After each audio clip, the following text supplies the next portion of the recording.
Exceptional Randos show is produced live in Sunroom Studios' Base Capsule and in partnership with KLST 103.5, RadioCallisti.org. Remember to catch our Exceptional Randos live stream on YouTube every Sunday between 2 and 4 p.m. Eastern Standard Time. And if you have a story, idea, or question that you would like to share, we want to hear from you. Thanks for listening. Wow, that was random. Exceptional Radio. So it's the 1st of November, and we're 2 days away from the election. And Biden's bus got swarmed in Texas, and they had to cancel one of their events. And then I think there's like 2 counties in Texas where Republican legislators, are trying to invalidate close to like 200,000 something votes that have been cast legally, and they're claiming that there is no voter suppression. This is the state of things. I mean, obviously, the people who are claiming there's no voter suppression don't have anything to lose concerning suppressing the vote. Yeah. And that's where I'm like, I'm sure there were people when Saddam was in power in Iraq who were like, yeah, just get out to vote and we'll get Saddam out. And we'll get Saddam out. If you just get out to vote, just do it. And that's where it feels absurd that we're in the middle of a obviously suppressed vote, where even in a suppressed vote, I don't think the despotic ruler will come out with enough votes to steal the election. And the left wing, they have their candidate literally stopped from campaigning by an armed caravan, during which the police, who supposedly are there to preserve law and order, said they couldn't do anything about it because they were outnumbered. So this whole narrative that cops are there to preserve law and order was clearly disproven when they couldn't stop a bunch of fucking bandits from pulling over the Biden-Harris campaign caravan. And that's where I'm like, there's so many things wrong with this that are obvious reasons as to why police are useless, number one, voter suppression's happening, number two, and number three, we have a right wing that is Nazis and are not subject to logical debate. Like they are not in positions where logical debate works with these people. They are pulling campaign buses over with weapons. There's no debating these people. Have you heard what the internet has taken what Twitter's taken to calling this group of people? No, what's that? Gravy seals. Oh yeah. Oh man, yeah, the gravy seals. Gravy seals. What was the other one? It was like SEAL Team Chex Mix. I actually heard that originally from a Marine. He was using that term referring to those people who like to cosplay G.I. Joe. And that's where I'm like, I'm glad it's proliferating into popular culture, because these people are pretending to be patriots, bastardizing what that means, especially in the American context. Patriotism in America is about undermining monarchs and disrupting plutocracies and monarchies.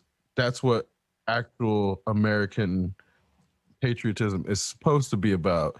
When you have the founding fathers also then using that as an excuse to hold slaves, obviously then you see the historical connection between pseudo-patriotism and the dehumanization of certain populations in order to exploit them. So that's kind of where those things are quintessentially American, but at the same time, on paper, the one thing is between the lines. Like, black people Well, black people are explicitly not full humans for a while on paper, Yeah. but then you have this notion of there's supposed to be equality on paper, and when obviously when you read between the lines, it's equality for white men, and that's kind of like the more we learn about how the patriarchy subverts the oppressed population's capacity to rise in society, the easier it is to then point at these things and say, oh, yeah, this is obvious voter suppression or this is obvious voter intimidation. And then when the police, the useless ass fucking pigs, don't do anything about it, then that's where you say, oh, this is how we know cops are worthless, because when we have situations in which they are supposed to be enforcing the law, they say they can't do anything about it and then let these right wing terrorists run wild. Well, you know what I think is interesting is that I've noticed this kind of blurred line between patriotism and nationalism get more further and further blurred. It's like it's so blurred now that what I see as nationalism, people are decrying, just they're declaring as patriotism, and they're not the same. I think that there's a really complex version of like illiteracy going on where No, it's white nationalists. Only white nationalists conflate the two.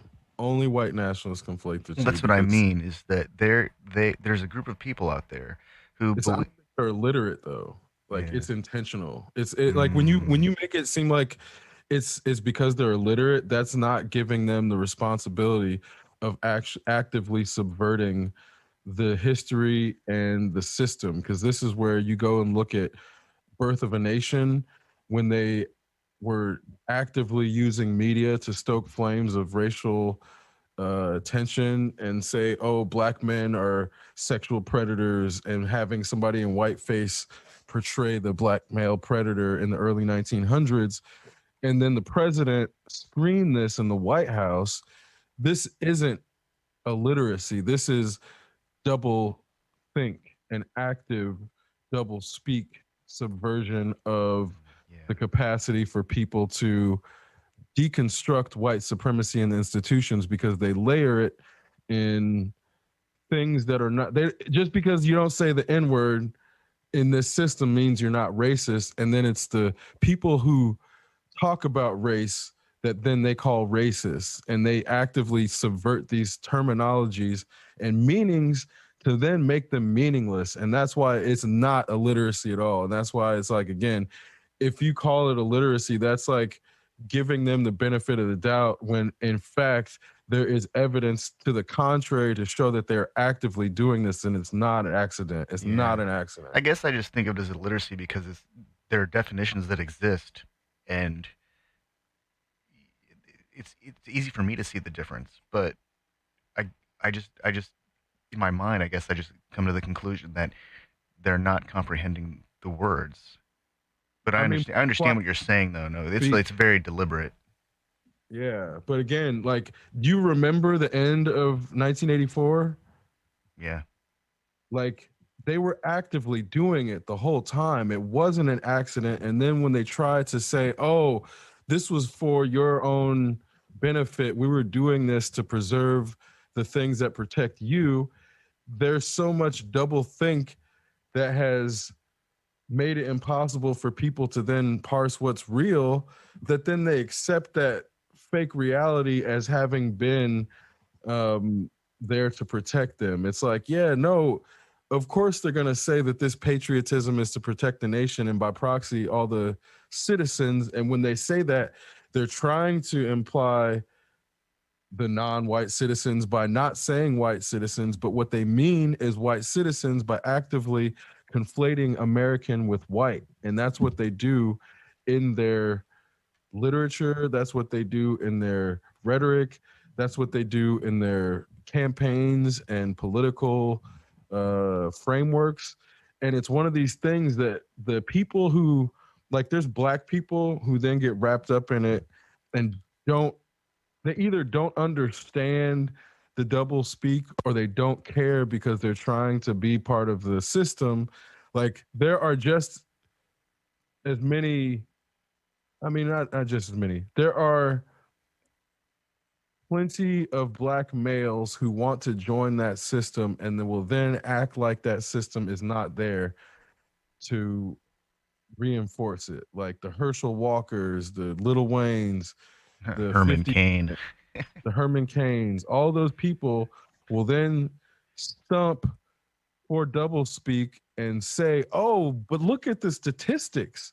Look at like actually, if you look at black on black crime," and then there'll be these people who then parrot the narrative to then get in masses' house, and that's why again, it's like knowing that this is a thing that has been going on for hundreds of years at this point, where you convince one of the slaves to be a spy by promising them, "Oh, you get to sleep at the foot of my bed. You don't have to sleep with the rest of them. Oh, you don't have to eat the chicken gizzards. I'll give you some steak." And you convince these people to sell out the others for some steak. Yeah, these people have existed within our communities for hundreds of years, Thousands and of that's how years. you I mean, yeah, but I'm just talking about America Oh specific. yeah. Like in the American context, that undermining the oppressed by taking one of them and putting them in the house, that is, it's a well refined tactic. That then is how you get the Little Wayne saying, "Oh, I don't identify with Black Lives Matter. I'm young, rich, and black. That should prove that Black Lives Matter." And this dude who's completely exploiting black people, exploiting black culture with a largely white audience, then turning around and undermining the black movement by then saying, "Oh, Yeah. look at me, I represent all these things as the opposite, and this is why you shouldn't pay attention to these other things." Merriam-Webster has this article about the difference between patriotism and nationalism, and the headline is, although treated as synonyms, there is a distinction, but it's more complicated than patriotism good, nationalism bad. And it goes into the history of it. Patriotism exists like about 100 to 150 years before nationalism emerges in the lexicon. And you know, as I scanned through this article, the distinction between the two isn't really clear.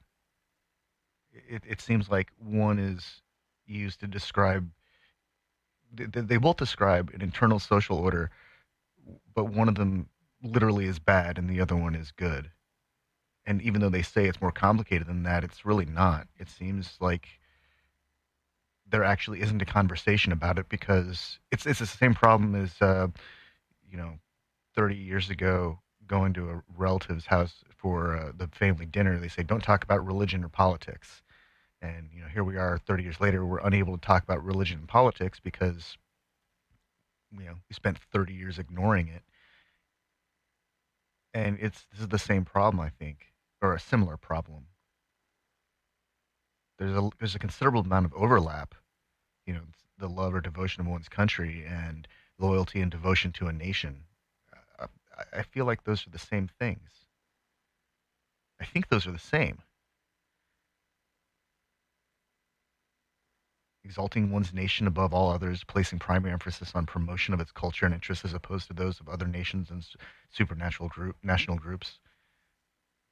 Well, I think technically they're meant to be the same, but one is I mean, I get that it's slightly nuanced, but one's about ideals and one is about actions in the sense mm, of like patriotism is about being proud of the ideals that America is meant to represent, whereas nationalism is then about the physical, literal like borders and the people as a body.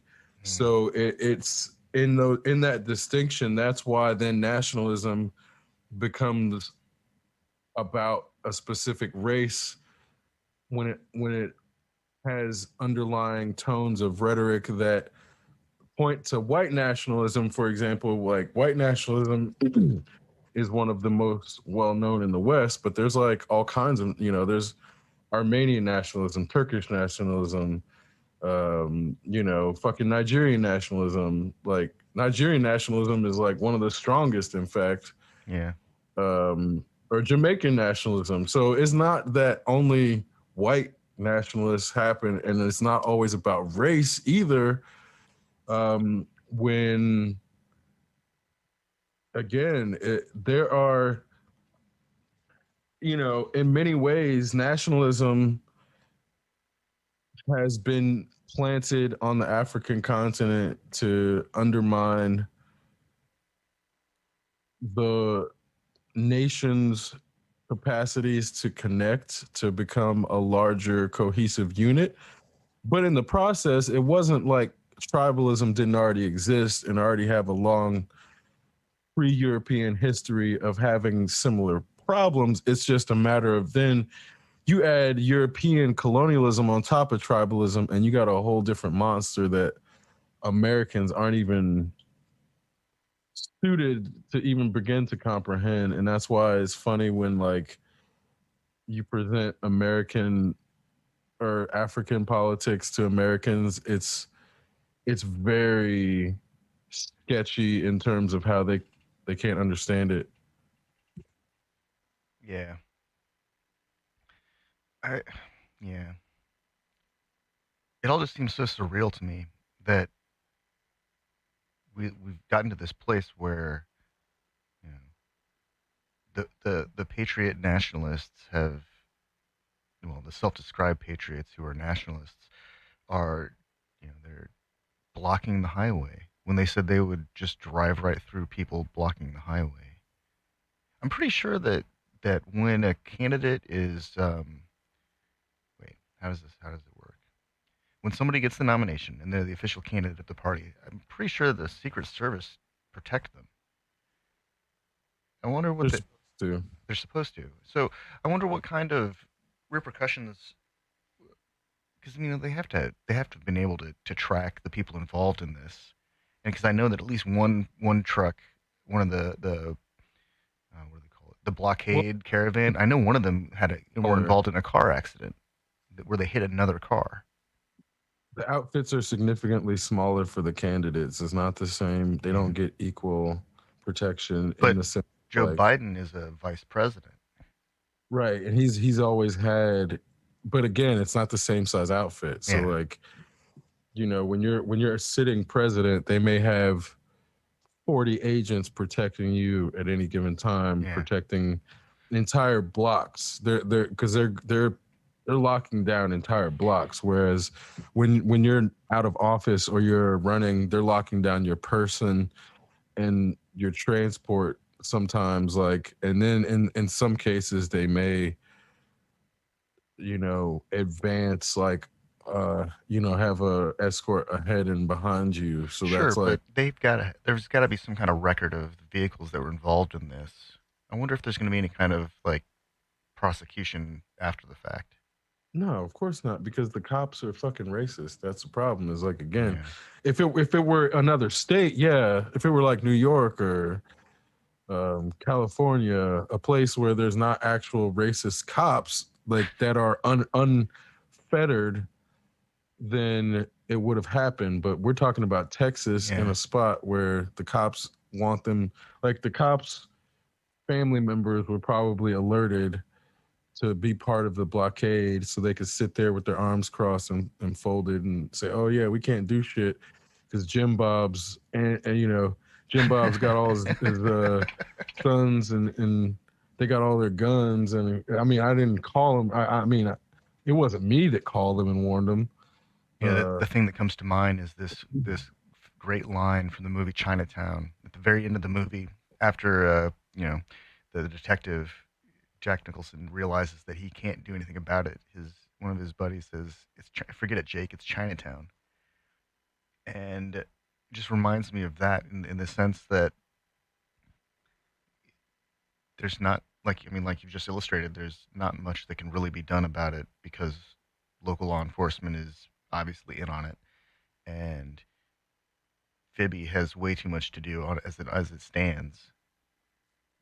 Well, but part of it is these people on the left trying to act like these people on the right are good people, and so they go in these situations without having a small militia with them because they're trying to show, oh yeah, we think right wing people are good people down at heart, and these right wing people want to kill them, Yeah. and they're trying to play kumbaya like fucking morons, and this is why you end up having your fucking bus like run off the road because you were dumb. They were dumbasses and thought that they could go play nice with people who want to fucking kill them. That's the problem. Is like this pseudo equality because it's bullshit equality. When you try to say Nazis are good people and you're trying to like fucking shake hands with them, yeah, you get your bus run off the road. That's what fucking happens. You drive in their shit and act like, oh yeah, no, it's 2020.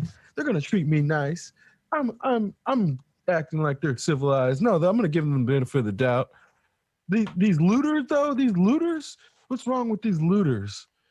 These right wing people are great, but the looters, and that's why they get their fucking bus run off the road. So it's like, man, I'm just hoping that the left wing is paying attention. So when Biden wins this election, they don't let pressure off of this fool like they did with Obama. Because if they let pressure off of him, the right wing's just going to keep pushing him more and more right, and he's going to end up signing some bill to make sure fracking is protected for the next 30 years or something stupid. Because he's like, he's being pushed away from the stance that fracking is bad Yeah. by the right wing. So if the left wing does not start putting pressure on this dude once this election is over, because that's their excuse. Oh, we need to make sure we look unified for the okay. Speaking of fracking, when Obama and when Obama's administration pretty much enabled widespread fracking to claim energy independence, the United States could have done that any time in the last 50 years. They could have achieved energy independence from the Middle East before there was ever even an issue. I wonder. Yeah, but we've been colonized by the Saudis, bro. Yeah, That, that's why they're going over and kissing their rings because and touching our that country glowing don't. orb. Yeah, man, it's like people don't realize like our country is supposed to be sovereign, which means our leader is not supposed to be kissing other leaders' rings. We've had multiple people on both sides treat that dude as if he's one of their superiors. So at this point, I'm saying we've become a colony of the Saudis, and obviously we're still a colony of China. Like they still got some colonial hold over us because of our debts. Um, and even the British to some extent. But the issue is like when Americans are sold a story that they're free and these motherfuckers can't travel outside the goddamn country because of restrictions, but they still believe they're free, then I think we're in a situation where it's like, I don't personally I'm gonna go think, back to literacy. They're not even reading the fine print that explains why that the term freedom that they're standing under doesn't actually mean what they think it means. well, I don't think that's what I'm saying. I don't think I that don't think people they realize the actually, complexity of like. again, I Uh, think that the term free has been co opted to mean white supremacy here, and I don't give a fuck about anywhere else, is what it means. This is when we're talking about American exceptionalism and we're talking oh about yeah, taking ourselves out of the world stage. It means reinforcing the white power hierarchy here and not caring about what happened. Like the rest of the world can move on and go into a type 3 civilization for all America cares. They're going to sit here at home and have a white power infrastructure hierarchy, hell or high water, because that's what they're trying to do. It was never trying to make the world a better place. Ever. Not at any point in history. Not Obama, not Gerald Ford, not Jimmy Carter. The country, maybe these individuals thought that they were trying to make the world a better place, but they were not able to shift the machine in a trajectory where the United States has ever been doing anything but restructuring the white supremacist infrastructure. So that's where, again, the notion of freedom is double speak for one side and then a misunderstood, unattainable ideal for the other. Are we even a type 1 civilization? I Oh mean, no, we're we're like a not. point like 4% of point 4 or point 3. We're 0.81, I think. I think they've Okay. measured it. So it's like legitimately we're past 0.7 and I think we're close to like 0.81. So no, we're not a point. I'm saying if we got to a type 3 as a globe, America would stay in 1955 to preserve the white supremacist hierarchy and act like the rest of the world was still under turmoil. Is my point.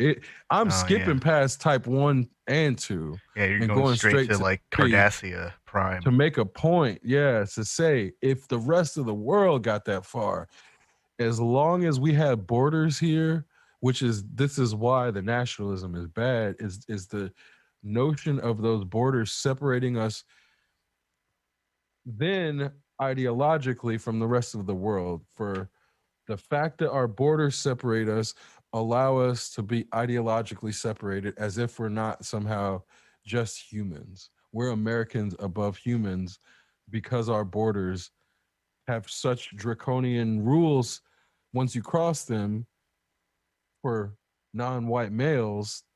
Well, even at this point, it's non-rich white. If you're not a rich white male, those things, those draconian rules apply to you. But the dream of becoming a rich white male or accepted at the feet of a rich white male will keep others perpetuating the system, and that's why you get the Kirstie Alleys and the fucking, you know, like I said, the Lil Waynes, the Michael Jordans, the Charles Barkleys, all these people who have zero interest in perpetuating this if you look at who they are as an individual without money. But then once you add money and the semblance of power in this hierarchy into that, that's when they separate themselves out to not be black or not be, uh, they didn't grow up poor because they had a rich mindset. So they were never poor because they always knew that they were going to be rich. And they say this bullshit I to wonder how keep many people. people are falling for the Cheeto with Kanye, Cheeto with Lil Wayne, Cheeto with Ice Cube posturing. Probably more white people believe that it's actually going to influence a lot of black people.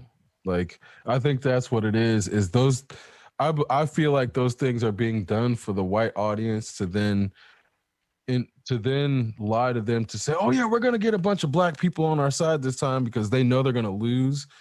So that only way that they can keep getting donations is to make it seem like they're doing something different. Like, oh yeah, this platinum plan, we're gonna get Ice Cube involved, and the trust us, the rappers are gonna sway the black folks. The blacks are gonna come to our side. Um, and I think that is what's happening more than anything during this cycle. So I'm not I definitely don't think it's influencing like any black people that are of age to vote. Like, yeah, it may influence a 13-year-old, but the fucking 13-year-old can't vote. And that's the funny part about that approach is like the idea that like Cardi B or some fucking rapper is gonna influence a grown adult black person with a mind of their own is laughable at best. And that's why it becomes this like infantilization of black people as voters to be like, oh yeah, if Kanye gets out there, he's gonna steal some black votes, and then the left wing gets all worried about it. Like, motherfucker, nobody's listening to goddamn Kanye. They stopped listening to Kanye after 808s and heartbreaks. Like, black people stopped listening to him once his mom died because he started talking all this crazy shit. Here's the thing: if you don't know any black people, you might think Kanye could influence a black person. But I'll tell you, as a black person, the black community stopped listening to that motherfucker after 808s and Heartbreaks because his music got so off the wall that they're like, oh, this dude's lost his mind. Before anything, like go talk to a black person. 808s and Heartbreaks is what made them stop listening to Kanye because the music was just so it wasn't it's oh here's the thing. That music isn't bad, but when you're Kanye, you have a certain standard that you had created for your audience that then 808s and Heartbreaks just ruined it because it's fucking emo. Nobody wanted some emo shit from Kanye. He should have released that under a completely different person and done some Milli Vanilli shit, and it would have sold fucking billions of records. If he would have pretended he was some like Billie Eilish like person and did that under a fake persona, it would not have ruined his connection to the black community. But what ended up happening was after 808s and Heartbreaks, he got really connected to the white audience because they loved that shit. It was super emo at the time. So when Kanye switched over to having a mainly white audience, it was weird because the white media kept making it seem like Kanye was like a big black influencer, but really his influence was mostly with the white audience at that point in time, which is why you see him on the Keeping Up with the Kardashians and shit. Like Keeping up with the Kardashians. it You know, I think I completely skipped over that entire album. Like wasn't I'm looking at stuff from it right now. It's like I don't recognize any of this. because it was completely a 90-degree departure from his source, like what he was doing. And like I said, it wasn't bad. It's just that when you're this on this one trajectory as an artist and you do that, most of your fan base is gonna jump off. But then a huge white fan base jumped on at that point. And that's exactly when it happened. Like I know it happened because I'm black. I'm part of the black community. So I know when everybody's like going out and listening, and everybody's like, what the fuck is this? And they're like, oh, his like, I don't necessarily fall in line with this rhetoric. But what the black community was saying was, oh, his mom died. He's lost his mind. He's off his chain. So that's when the black community stopped fucking with him in large part. So there'd be these windows of like old Kanye where people are like, oh, I want college dropout Kanye. That's what the black community's been saying for like years, is they want the college dropout Kanye, the one that says George Bush don't care about black people Kanye. Because the one that exists now is like, from the black perspective, he is trying to pretend that the black community is not its own thing, and he's trying to pretend to be high-minded and act like race isn't a thing when that continues to undermine the black community in the form of pseudo liberalism that like pretends equality has already happened when it obviously hasn't. Like he is then using the framework because he was able to get money in his mind that racism no longer exists because he was able to transcend the capital impediments. And that's why it's the same shit. Like when you get led into Mass's house and they let you sleep at their feet, then you turn around and say to all the people, then he turns around and says slavery was a choice. That's what happens when you sleep at Mass's feet. And that's why black people ain't been fucking with him for a long time. Like, black people are not about to listen to a dude that says slavery was a choice, bro. Yeah. They are just not. The white media is trying to make us forget that this is the same person that said this shit directly to the black community. Because the white media has a fucking goldfish memory, and they're trying to make everybody else have a goldfish memory. I'm part of the black community. I am not forgetting when somebody says slavery is a fucking choice, bro. Like, I'm not about to forget that. Oh, I might vote for him. Oh, you mean the person that said 400 years of slavery was a choice? Oh, no. Oh, fuck that dude. Not today.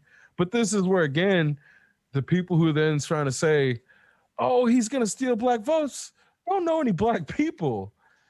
that's the problem of then having these pseudo liberals trying to then pretend like they're allies too. There's a whole lot of fake ass allies that pretend to be left, man. And it's like that shit is taxing to me because I'm trying to like Oh, call. I gotta swing back to Gravy Seals. The elite outfit of the Gravy Seals is called Meal Team Six. Yeah,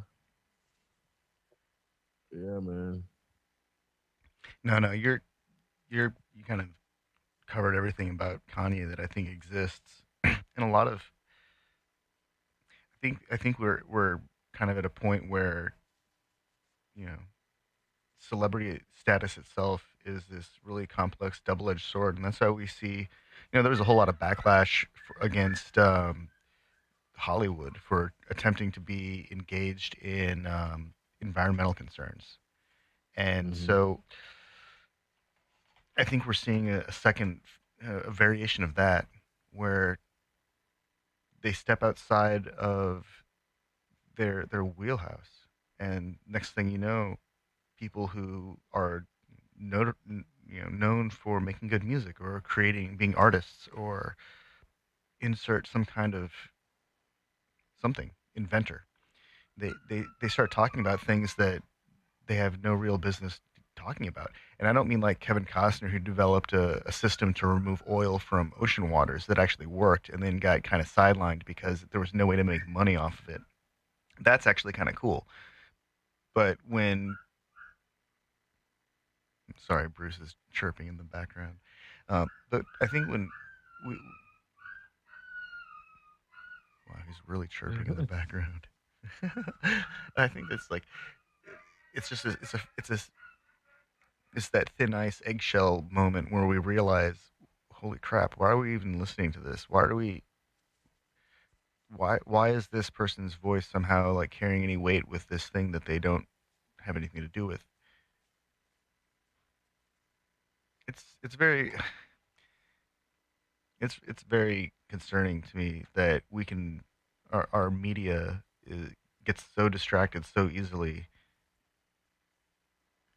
that our journalists are under attack because you know some fascist stan in Kansas thinks that the news media is biased against their guy instead of considering that their guy is a fascist stan at a higher rank and they need to be called out. Well, and on that same note, it's because they've never been to Seoul and never have seen how clean Seoul is to be like, oh, this is why they aren't having as many transmissions because they just clean their fucking cities better than we do, and they keep trash off the shit, so it's more likely that they're going to be able to reduce contaminations because people are just cleaner, and that's why I've looked at. I mean, I watch old shit all the time, but the amount of just rampant trash tossing that's in old media where people just like toss trash in the street instead of putting it in a trash in like a trash. Like I'm not even saying fucking recycle, man. People, I know they lampooned it in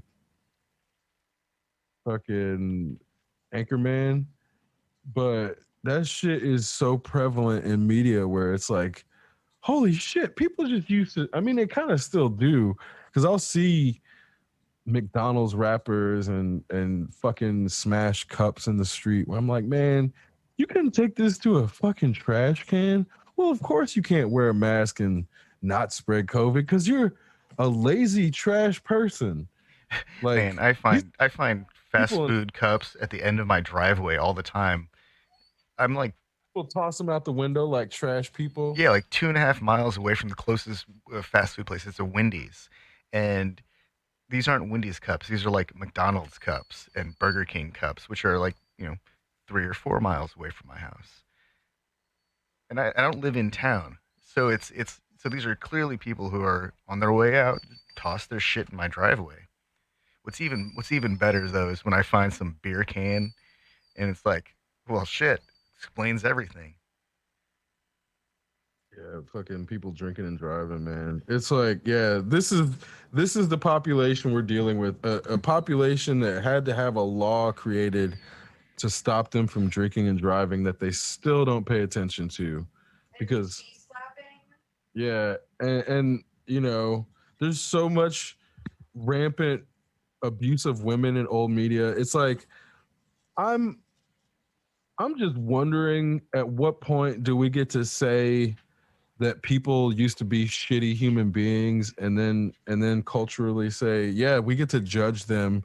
They weren't good. They had laws to make black people second class citizens, not just black people, Asian people, fucking I mean Irish people. So again, it's like there is a group of people that actively were trying to make large swaths of the population into second class citizens, and there's some of them are still alive. So I'm just struggling to figure out at what point, like, a lot of the same people who were upset about David Bowie's death and you know crying about David Bowie and then crying about Sean Connery dying. I'm like, how can you put those two people on the same level of caring about their deaths, in that, you know, when R. Kelly dies, I'm gonna fucking spit on his grave. There's certain people, when I don't care if they made I Believe I Can Fly. When Chris Brown dies, I want to fucking spit on his grave. I don't care if he can dance. Like, Wait, who's Chris Brown there's again? he's the dude that beat up Rihanna for fucking Oh, like Chris Brown. having a small tantrum. He beat up Rihanna for having a small tantrum. That's why nobody should ever have listened to him ever again on anything. But people want to pull this bullshit where they start to then separate the art from the artist and then give people a pass when it's like, it's one thing if it's speculative. Like, that's where, to me, like, think what you want about Michael Jackson in a country with so much white supremacist infrastructure and hate.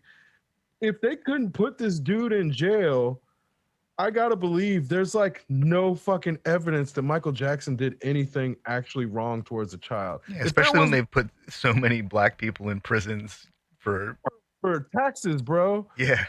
fucking Lauren Hill and Wesley Snipes did time for taxes. You mean to tell me they brought a case against one of the most powerful black men that ever lived in this country to say he molested kids, and they couldn't find one fucking shred of evidence to keep him locked up for one goddamn minute? I'm saying I can't think there's any fucking, there's no way he was guilty. There's no fucking way. And that's why I'm like, yeah, I was a Michael Jackson fan growing up, but there's plenty of people who've done some horrible shit. I haven't listened to an Aziz Ansari like stand up since that questionable shit came out about him, because it was questionable. Like, I'm not supporting somebody who did some questionable shit. I haven't listened to fucking Louis C.K. because he did some horrible shit. So, like, I know when to disconnect Yeah. from a person because they're a horrible ass person. So I have no problem. I went to see Louis C.K. in Chicago, but that was before that shit came out. Guess what? When that shit came out, I'm not listening to Louis C.K. on fucking Pandora. If Louis C.K. comes up on Pandora, thumbs down, bitch. Thumbs down, Louis C.K. I'm trying to think of the last time I actually paid attention to Louis C.K. Like, I I don't don't know, even. man. I know he tried to come back out with some shit, and I was like, "Oh, you're bold. You're a bold white man." No, because he's not even white. He's like Mexican who thinks he's white. He's a bold Mexican thinks he's white man. Like, Um, fuck Louis C.K. in that whole mindset of thinking like you can do some horrible shit and then just act like that shit never happened. let's see. That's crazy. Well, That is fucking crazy to me. If Louis C.K. died right now, I'd be like, fuck that dude. Let's go spit on his grave. Not like, oh, R.I.P. Louis C.K. Because there's a whole bunch of people on the left who'd be like, oh, R.I.P. Louis C.K. Because they're the same ones that try to buy his shit, man. Like, after all, it's crazy to me that people on the left have not all of them obviously, but a lot of people have no ethics and integrity when it comes to consumption sometimes. It's really insane that then those people will be identified as being on the left. Okay, so the last Louis C.K. thing that I actually enjoyed, that I can say I really enjoyed, that was Pootie Tang. That's like Oh, yeah, that that's was the bad. last thing he was involved in that can say, yeah, I know that he was a part of that, and I enjoyed it. And that was in like 2001. That was 20 years ago. I mean, he's written for a lot of stuff though in the meantime. Yeah, You've probably enjoyed some of his writing and not known it over the years. yeah. No, that's Um, that's probably it's like that's fair. damn near impossible, but Uh, that's where again, if I know that Louis C.K. is involved, he's just such a horrible person. I can't enjoy it. Like he's forever tarnished anything he's associated with in my mind, and that's where I'm like, for people who don't have that permanent tarnish, it's crazy to me that sometimes it's like somebody can do some such horrible, egregious shit that then no, I it legit just scanned his IMDb, and the first thing that I saw that I actually recognized and enjoyed that he's a writer for is Pootie Tang. I'm, I mean, there's the Chris Rock show, but I don't count that. That's like he wrote for 23 episodes, or no, he written for 5 episodes. It looks like Dana Carvey show. I didn't watch that either. I don't know. Howie Mandel was never funny. Um, he was a series writer for Letterman and the Conan O'Brien show. Oh, see, yeah, I watched Conan But that O'Brien. was like way back 93, 94 when he did that stuff with Conan O'Brien, and Oh, 95 okay. with David Letterman. So he hasn't, there's nothing in here that I can think of that, or that I see that I'm like, yeah, this is cool. Pootie Tang was the last Louis C.K. thing that was good. Let's see, acting credits. I don't recognize any of this. Portlandia, still haven't seen it. Um, What? You haven't seen Portlandia? no, I haven't. I somehow missed that whole thing. What are you and how? That's like one of the best pieces of comedy that's been made since the Chappelle show. Yeah. Like series wise. No, I've been told it's really good. It's like community No, it's levels not of. really good. It's one of the best of all time. Oh, Like really? yeah, it's not it isn't really good is not the whoever said that doesn't know what they're talking about. He was only Like in one episode though. well, that's what I'm saying. It's Huh? Fred Armisen and like it has nothing to do with him. Like No, I know. I'm just saying that's one show that I recognize the name of, but I haven't even seen the show. Like I couldn't tell you anything about it.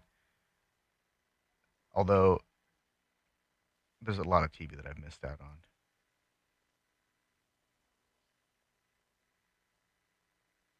I mean, I don't even know if it was. I think it was on like A&E. Yeah. So I don't even know if that's technically TV. You know what I mean? Like this is where it Portlandia is one of those things that I feel like it's not really niche, but comedy is kind of niche. So if you're not into comedy, you're not going to get into Portlandia necessarily. Yeah. Whereas if you're like into comedy at all, you'll eventually get to Portlandia because it's like the cream of the crop concerning like okay, when you have SNL cast members, they always try to spin off eventually. Like the ones that latch on, like the audience will latch on to a member and then eventually they spin off. That's like the whole structure of the series for years. That's fucking where Chris Rock came from, effectively. So there's all these things about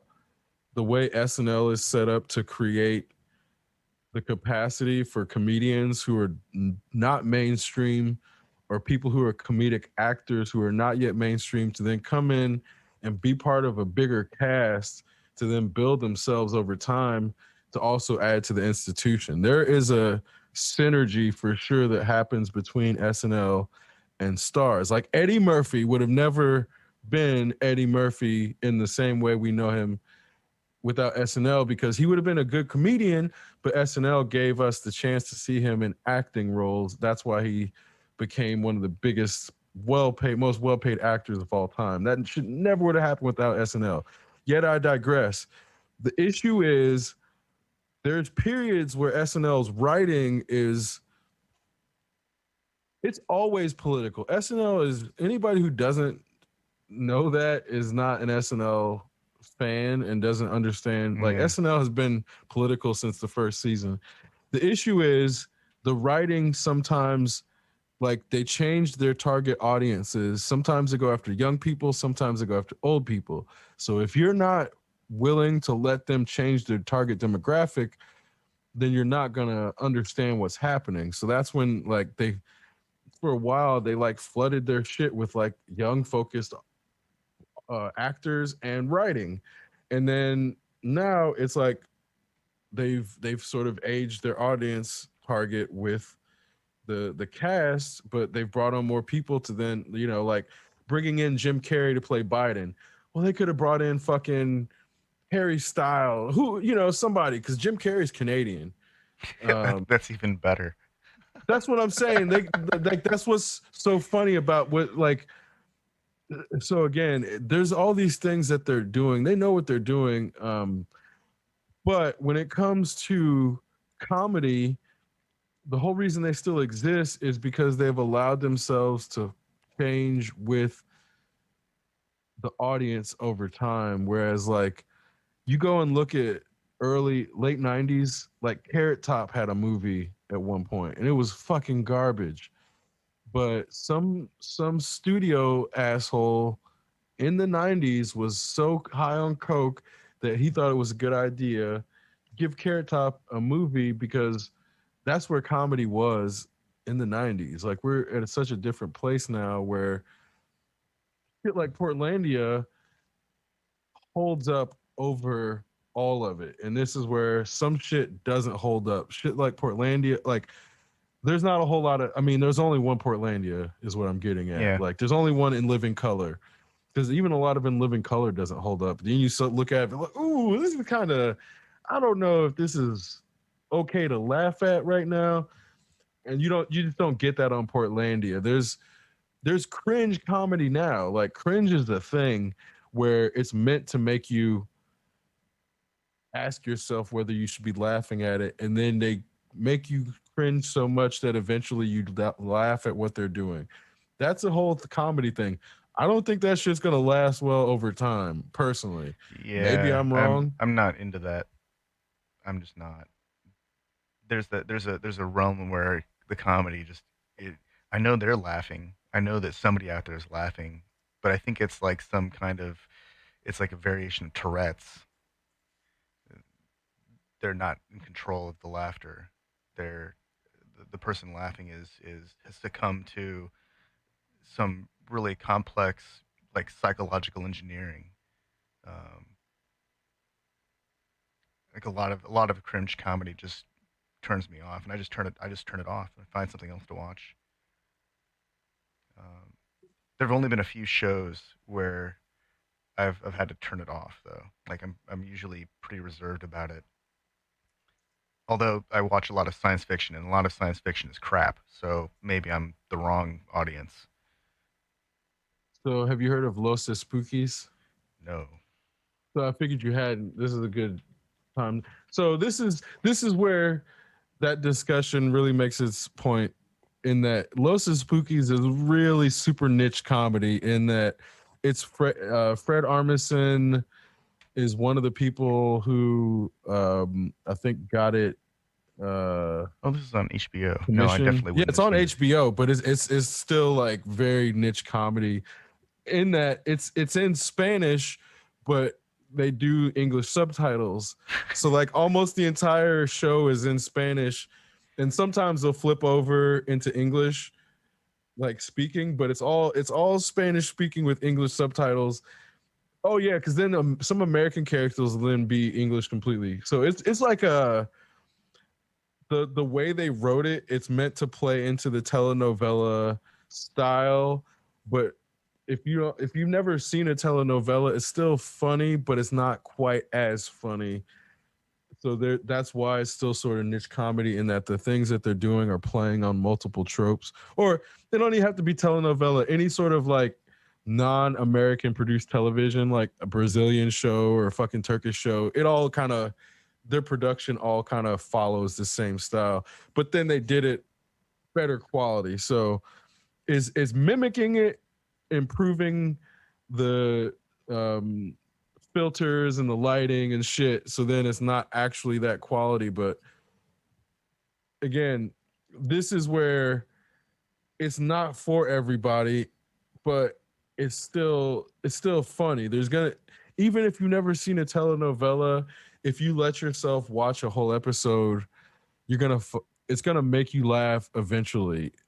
But it's like this is the type of niche stuff that's then it's basically for like Fred Armisen fans or Yeah. you get there's people who like hate Will Ferrell and then there's people who love Will Ferrell and then there's people who are apathetic towards Will Ferrell and See, then I'm there's not apathetic and I don't hate him. I enjoy him when he's in like a buddy role where he gets to play off somebody else. But I've just never been convinced that he could drive the bus on his own. I Like mean have Talladega Nights. he was part of an ensemble in that. Like he needed. I mean, but he's him and John C. Riley are always in movies together. Yeah. But he was definitely the driving. Like when you see Walk Hard, have you seen Walk Hard? Yeah. So when you see John C. Riley driving, then you realize he's definitely not driving Yeah. Talladega Nights, and Yeah. that's where No. Farrell's 100% driving that. Because then even in No. I'm uh, I'm thinking more along the lines of like what was that adaptation? have you seen Eastbound and Down? Yeah, that movie that show's hit or miss for me.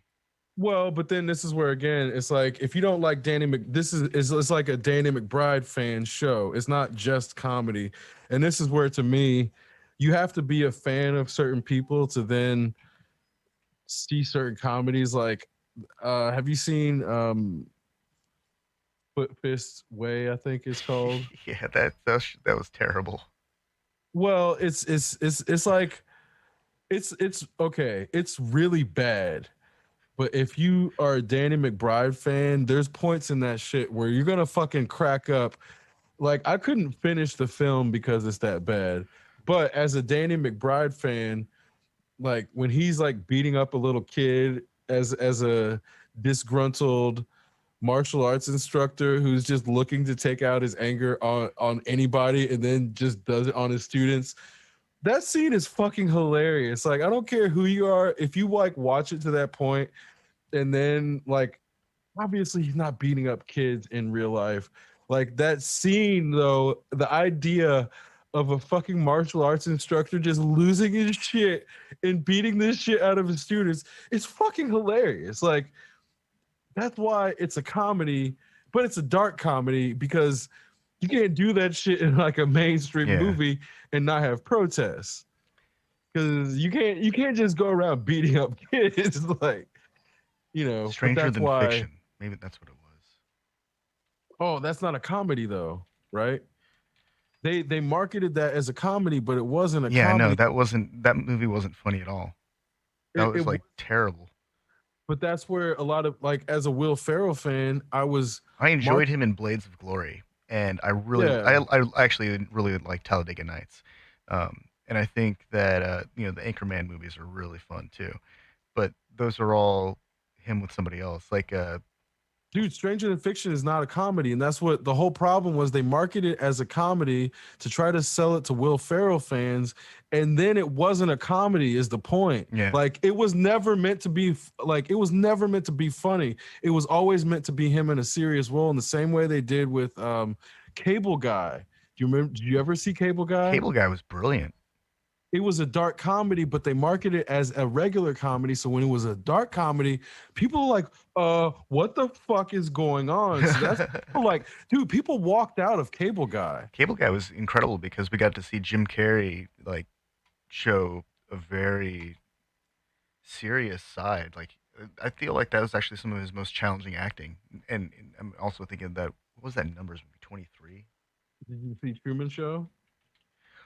Truman Show is that's like the fucking that's the most heavy Big Brother is watching allegory that I Yep, it can think wasn't a of. comedy. No, Again, it was what, terrifying actually. oh, this is a yeah, Man on the Moon is also another one. Yeah, What happened was Jim Carrey was one of the first people to break through from being a comedic actor to a serious actor role. Then Ben Stiller tried it too, to not as much success, and that's even in the fucking Cable Guy. Like Cable Guy was one of their both like where they both were attempting to break through at the time because not I'm trying to think.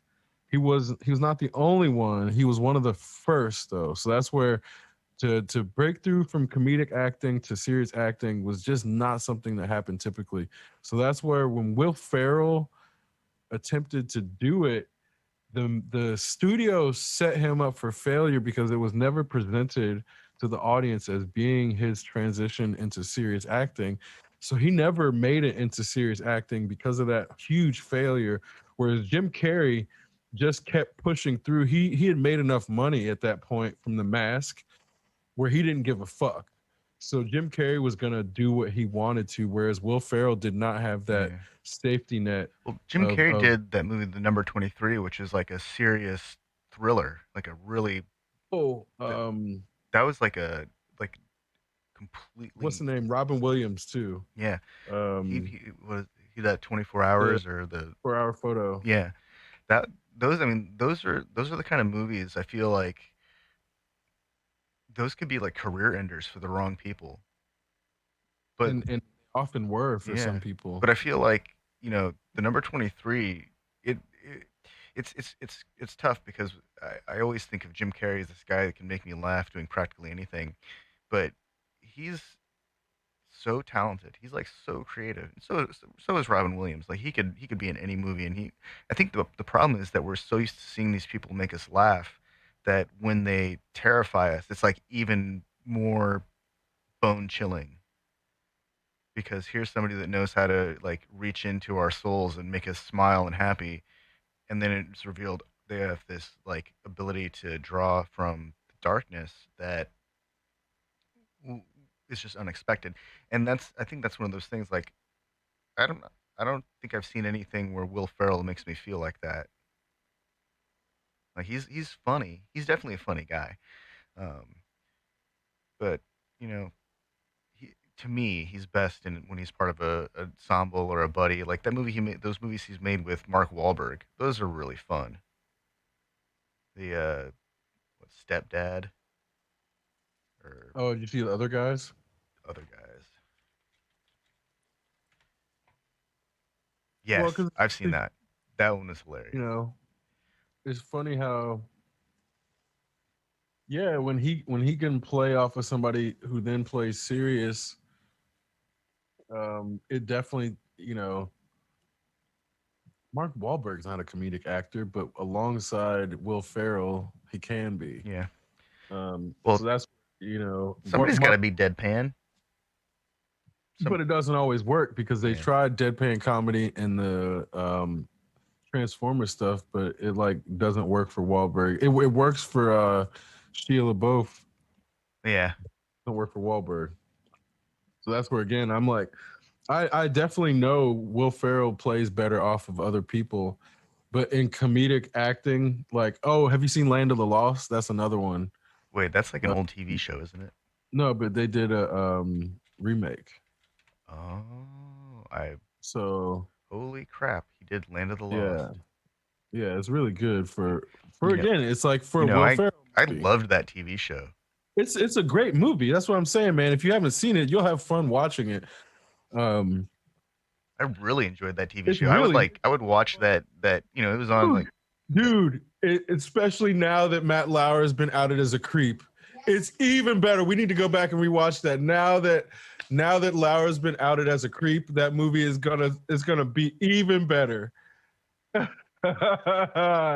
Like I forgot because I've seen it a few times because it's a good film. But again, I'm a Will Ferrell fan, so like I understand that there's gonna be things that like he's not the best at seriousness. So that's why I'm not gonna go watch him try to do a serious role. Yeah.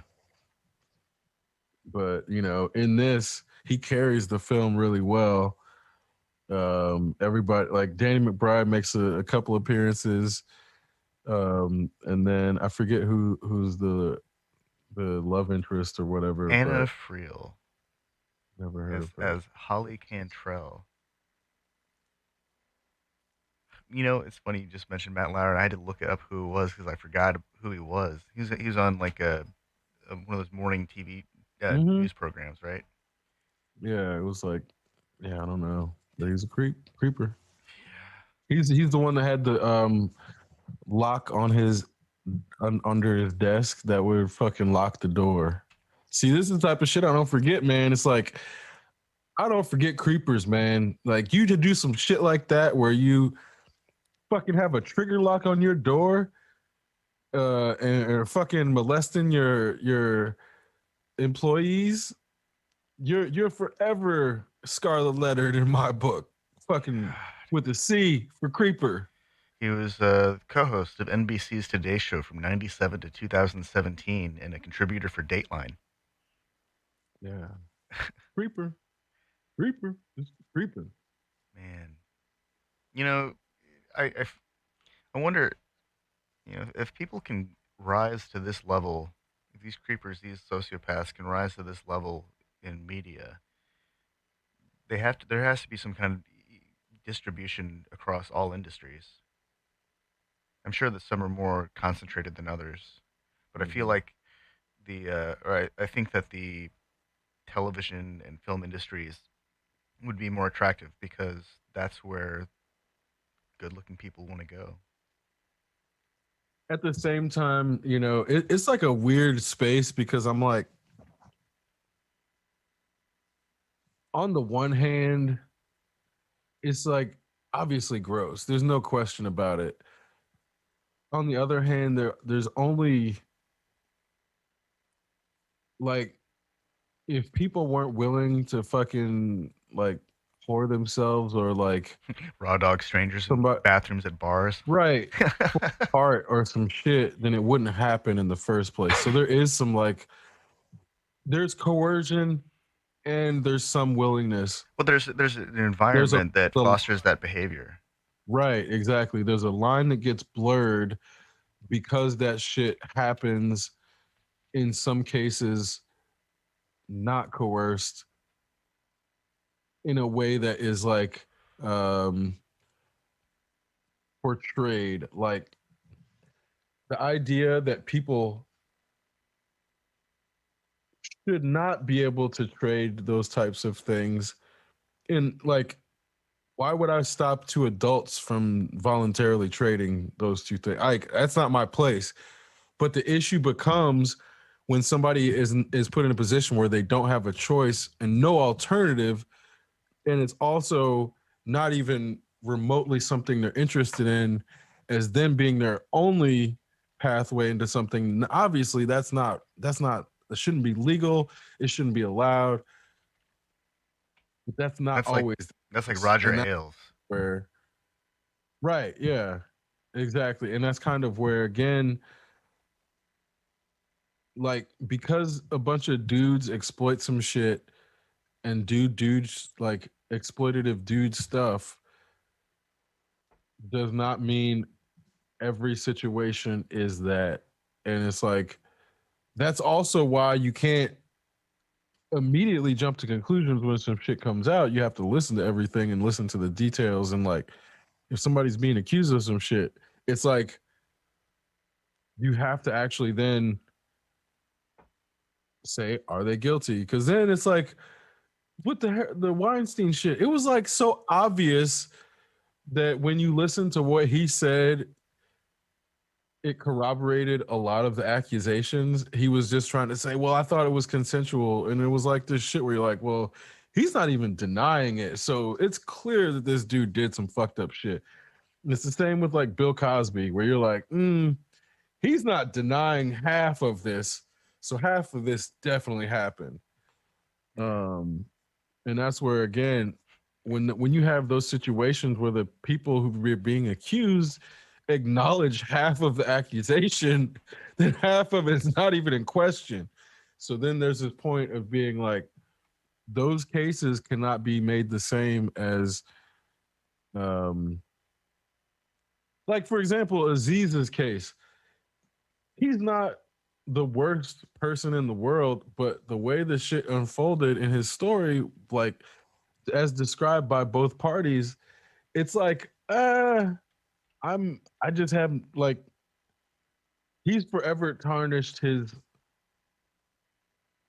character in my mind in a way that's not, again, like he's not a horrible rapist or anything. He's not that, but he's weird. He's a creeper. I can't laugh at his jokes anymore because he's weird. You know what I mean? And it's like one of these things where um Was he? his Wait, was he? Is response, he the guy that felt entitled after taking a woman out? Is he one of those? yeah. Okay, women are not objects to be bartered or traded. Yeah. They're not banks. You can't just go in and take what you want And because he you kept your acknowledged money it, and he there. acknowledged it himself, which is why I'm like, dude, you should not be this old coming to that realization as a human being. So that's where I'm like, I don't like, you can go try to have a career. I'm not trying to cancel that dude. I'm just not listening to it anymore because you know, like I used to be a fan of his and listen to his comedy and like Randy, so there's this whole thing of like a Okay, point he's on where, Parks and Rec. That's like I was trying to figure yeah, out like where have I seen that guy's face? yeah, no, he had a fairly decent career path on. It was on the way, but I He's think I think a lot of people. he was on He's Bob's Burgers for a while. Yeah, yeah. Um, let's see. I think he's still on Bob's Burgers, if I'm not mistaken. Um, According to IMDb, he's no longer on Bob's Burgers, but he's still on Oh, Parks and Rec. okay. But let's see what else. The League, Major Laser, Ben 10, Adventure Time. Oh, he was a voice on Adventure Time. That's kind of interesting. He's a voice Yeah, on he had a Venture lot of Brothers, cartoon voices. um, Ice Age. Wow, he was in a in a cartoon called Alpha and Omega. I think that's about wolves. Um, Reno 911, Scrubs. What else? He's been in quite a bit of stuff. He's written quite a bit of stuff too, but it's almost all stand up. Yeah. Well, again, his stand up was funny, but you just can't. I don't know. Again, like I said, I don't understand these people who can dissociate somebody's actions with their work, then and not see that shit in that person doing their work. That's so weird to me. That's like some weird dissociation. Um, You know, I mhm. I don't Hitler think was a he's great artist, man. Like, it sounds fucking stupid when you say it like that, right? well. I'm pretty sure that GW is a better artist than a lot of presidents because we know that he Yeah, he's paints. not bad for Not a president, not but he's bad not for one of the for an presidents, but artist. I wouldn't you know I wouldn't actually add him to the pantheon of people who wield a paintbrush. No, the person, like, I know multiple artists that are better than him, but they're not former presidents. So the Yeah. intersection, it's like it makes his accomplishment better because of his other accomplishments. But it's not really an accomplishment. It's just like, that's why it's so crazy to have this sort of like, he gets a handicap on everything basically. Like, I know it's not actually an A effort, but for this guy, right? Yeah. And then that's where it's like, yeah, he could land an aircraft carrier, but did he fight in battle?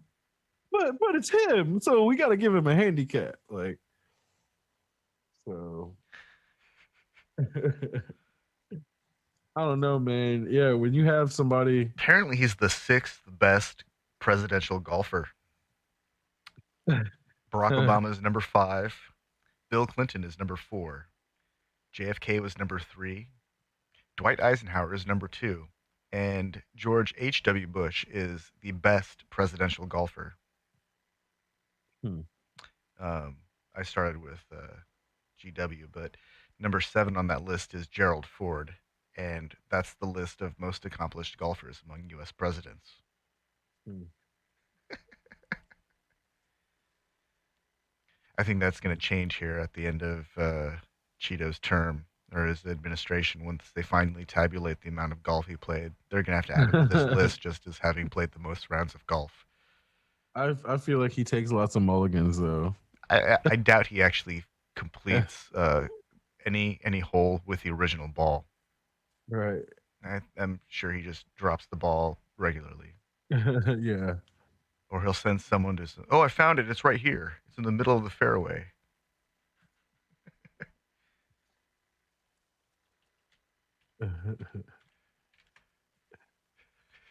Oh man. Yeah, I don't know. I guess I'm when you have a president that makes GW look good, it's really crazy. Yeah, He makes GW look for the past articulate. for the past Our three and a GW half looks articulate compared to this dude, oh man. god, for the past 3.5 years, and I never thought I'd say it. Like it's like, man, I almost wouldn't mind more GW versus this. Like, I had a friend who lived under Margaret Thatcher say that even though he hated the old bag, he'd find himself at time missing her in office. And he's like, "You're gonna say the same thing about GW?" And I was like, "You're crazy. You're crazy, old man." And I'm like, "God damn it, he was fucking right, man. You didn't know like Boris Johnson could come about." And it's like, well, Boris Johnson makes Margaret Thatcher look like a genius. Holy shit. Like, then you're like, well, okay, I get it. The scale keeps sliding. It does not stay. I mean, I shudder to think how much worse can it get, but I know it can get a lot worse. Yeah. I think what we did not realize was if the government was preoccupied with colonialism elsewhere and imperialism elsewhere, they couldn't do it to us as much. And now that COVID shut that down, they like have pent up imperialism. They're like, We got to here we imperialize. go. I'm gonna go to Portland, tear gas some people. I can't help it. Must imperialize. Turn on the imperializator. Imperializer. There we go. You know, Oh man. speaking of imperial action, so I'm playing this Star Trek Online game, and I'm not paying for it because it's free and they've got enough content that I should be able to play this game for a little while at least without burning through it all.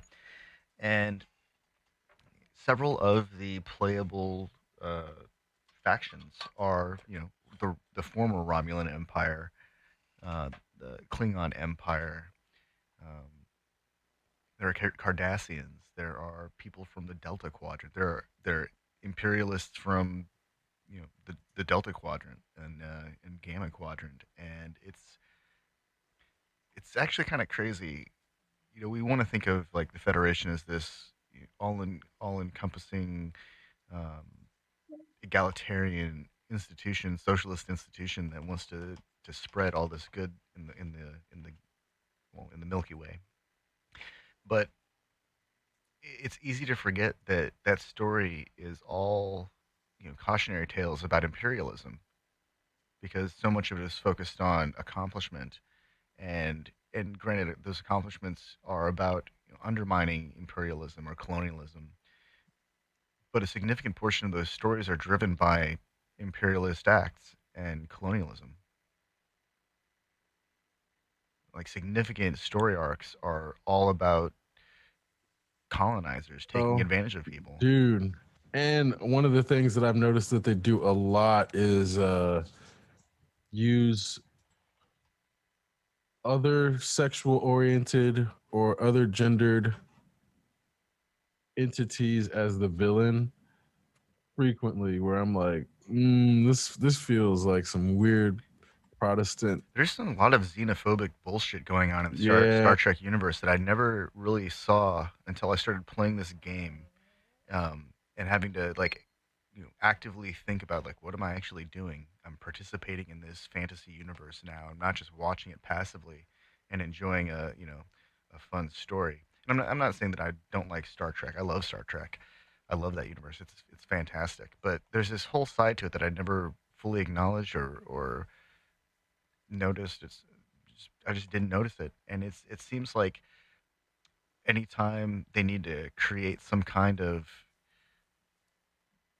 xenophobic atmosphere, well, they'll just bring in some alien that's not quite as humanoid as another, or they'll have some humanoid alien that eh, their whole purpose is to kidnap and subvert people and then disintegrate them so they can reproduce. And so it's like a the society of women who seduce men into these marriages where their bodies are disintegrated so they can create more embryos and then spread those across the cosmos. Or it's some racist alien that only engages in acts of aggression because there's some other alien present. Or we're just gonna engage in conquest of another, uh, any group of people because they have something we want. And it's it's just really kind of strange. The aliens are rarely humans. They don't look like humans as much. They've got some makeup on, or they've got, especially in Voyager, they've got a lot of prosthetics going on in Voyager, like way more facial prosthesis than they ever did in, I feel like, in any of the other variations. That's not true. DS9 had a lot of facial prosthetics.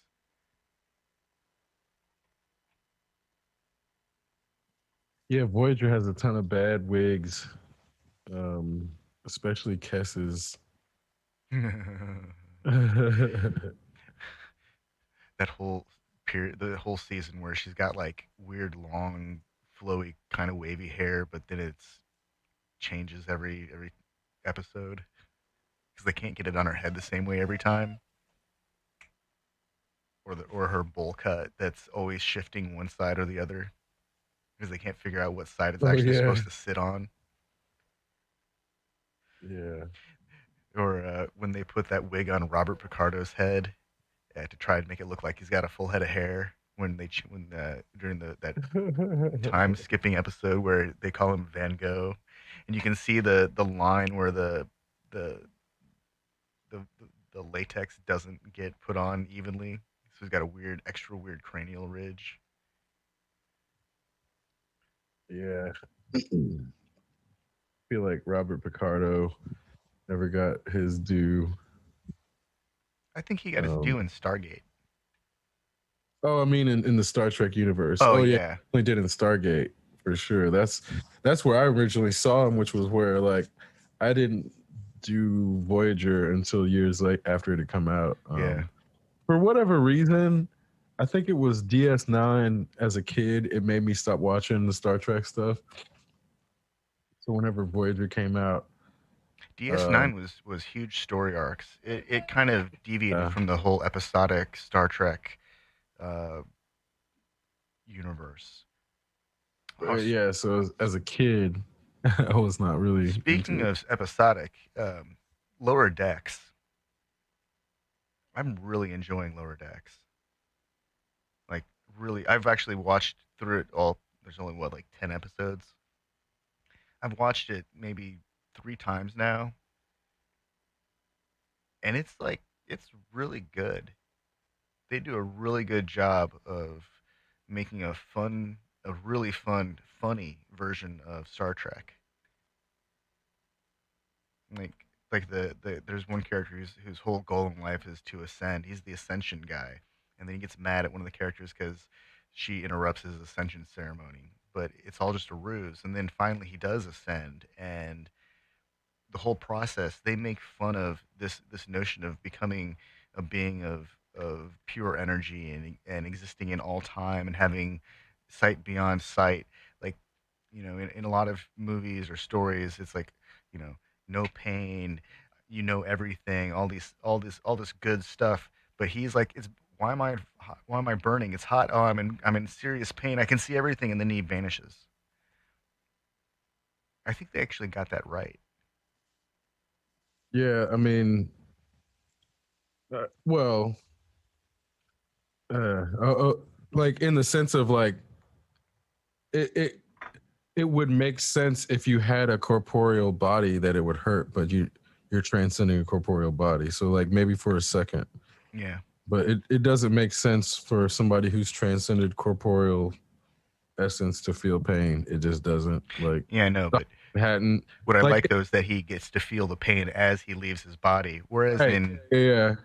in like there's a show, the 100, where a lot of people at the end, at the very end, they get the happy ending. They all transcend existence, their corporeal form, and they all turn into these beings of luminous, pain-free existence. And one of the characters is like, "There's no pain" as he disappears, and it's like, that's nice, but